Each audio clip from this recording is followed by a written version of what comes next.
Tаңертең болдыңыз? Tаңертең сағат 9-дан бастап осы жерде болдық, осы алаңда. Мына жерде не болмаған мынаның бәрі ол кезде. Мрамор тастар осы жерде.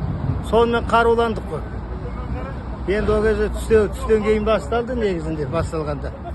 Таңертең сол бәрі өз ұлтына, өзінің қазақ керек, өз ұлты керек деп сонымен сол бастады анау толқып нелер енді басын кішкентай нелер тишкеннен кейін мейісі біздерден сол тура келді қарсыласуға.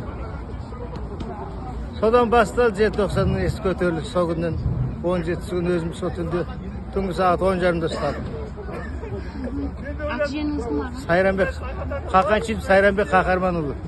Шығыс Қазақстан облысы Тарбағатай ауданы Қарасу совхозы Ақбектер фермасынан болған. Осы жаққа сол оқуға келгенбіз. Сол оқудан да шықтық, жұмыстан енді шығармады, жұмыс істеп вечерний оқитын едім техникумда. Жұмыстан шығармады. Ана бастық кішкентай жақсы болды да, сол жұмыс жақсы етіп квартирадан алды, комсомолдан шығарды, 13 зарплатты кесті. Қамалдым, 3 күн қамалдым. 3 күн қамалды, содан 3 күннен кейін босап, құдалау көрдік біраз. Ұрып соқты ма? Ұрып соқты. Ой, енді оны кешкен айта берген өзі енді жедік. Міне мынаның бәрі. Мен ана госпиталіне жақпыз, ана бір состалдым.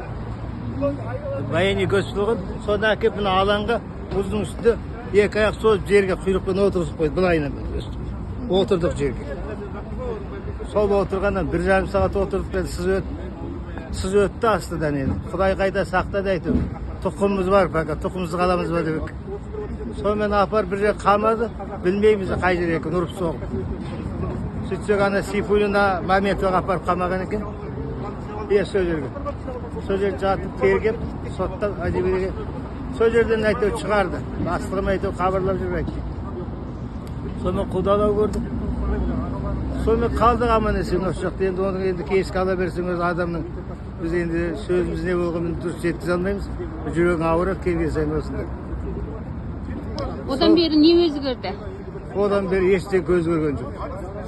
Сол баяғы Назарбаевты өзімізді сайлап алды ғой, қазақ болды деп қуанып. Көрсе ол кісінің ой басқадай болған. Бәрін құрды, міне осы күнге дейін жетістік жоқ, қолдау жоқ, ылғи кедейшілік, міне қазақ деген осы қазақтар ғана кедей көрді. Басқұттардың бәрі жылы жерде жатыр. Шығасың, жабады әкеп, шығасың, жабады апар, штрафын салады. Сол міне желтоқсанға ешқандай көмек жоқ. Bir padaykileri var, жылына bir 150 tenge. 150 мың теңге болды. Сол енді бар.